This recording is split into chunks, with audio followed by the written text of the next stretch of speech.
Hi friends, welcome back to my channel. నా video చూస్తున్న ప్రతి ఒక్కరికి చాలా చాలా థ్యాంక్స్ అండి. నేను ఈ వీడియోలో వచ్చేసి బ్రహ్మపుత్ర నది పుట్టుక గురించి, అట్లానే బ్రహ్మపుత్ర నదికి ఆ పేరు ఎట్లా వచ్చిందో తెలియజేస్తానండి. వీడియో అయితే స్కిప్ చేయకుండా చూడండి. నచ్చితే కనుక తప్పకుండా లైక్ చేయండి. దాని పుట్టుక గురించి అయితే చూద్దామండి. ఇది వచ్చేసి టిబెట్‌లో నైరుతిన యార్లుంగ్ నదిగా పుడుతుందండి. దక్షిణ టిబెట్‌లో దిహాంగ్ నదిగా పారుతుంది.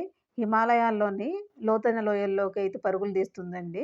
నైరుతిలో అస్సాంలో ప్రవహించి దక్షిణాన బంగ్లాదేశ్‌లో జమునా నదిగా పారుతుందండి. అక్కడ గంగా నదితో కూడి పెద్ద డెల్టానైతే ఏర్పరుస్తుందనమాట. ఇది వ్యవసాయానికి, అట్లానే జలమార్గాలకు ఉపయోగకరంగా ఉంటుందండి.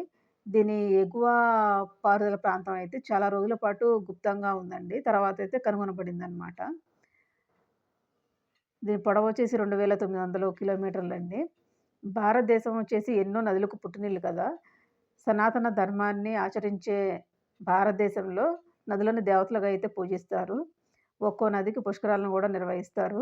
అది చాలామందికి తెలిసిన విషయమేనండి. నది స్నానం చేస్తే సకల పాపాలు తొలగి పుణ్యం లభిస్తుంది అనేది అనాది కాలంగా వస్తున్నటువంటి ఆచారం అండి. సాధారణంగా భారతదేశంలో ఉన్న అన్ని నదులు స్త్రీల పేర్లు కలిగి ఉంటాయి. గంగా, యమున, సరస్వతి అట్లా. బ్రహ్మపుత్ర నది మాత్రం పురుష పేరు కలిగి ఉంటుందండి. దాని విశేషాలైతే చూద్దాము. దానికి ఆ పేరు ఎట్లా వచ్చిందో చూద్దాము. ఇది భారతదేశంలోని రెండవ అతి పెద్ద నదనమాట. బ్రహ్మపుత్ర నదిని బ్రహ్మకుమారినిగా అయితే చెప్తారండి. పురాణ కథ ప్రకారం ఎలా ఉందంటే, బ్రహ్మ శాంతను భార్య ఆ అమోఘ అందానికి ముగ్ధుడవుతాడండి. ఒకసారి బ్రహ్మ శాంతన మహర్షి ఆశ్రమాన్ని సందర్శిస్తాడు. మహర్షి ఇంట్లో లేనందున ఆయన భార్య ఏం చేస్తుందంటే, అమోఘ ఆతిథ్యాన్ని బ్రహ్మ గౌరవప్రదంగా స్వీకరిస్తాడు. అమోఘ అందానికి ఆకర్షితుడైనటువంటి బ్రహ్మ అసంకల్పితంగా తన వీర్యాన్ని నేలపై విడుదల చేయడం జరుగుతుంది.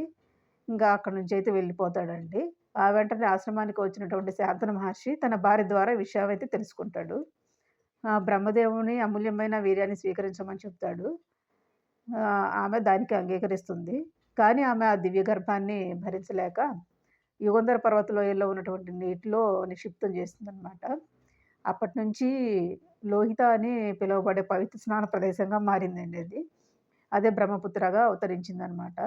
ఈ పవిత్ర జలంలో స్నానం చేయడం ద్వారా పరశురాముడు క్షత్రియులను సంహరించిన పాపాన్ని పోగొట్టుకున్నారని చెప్తారండి.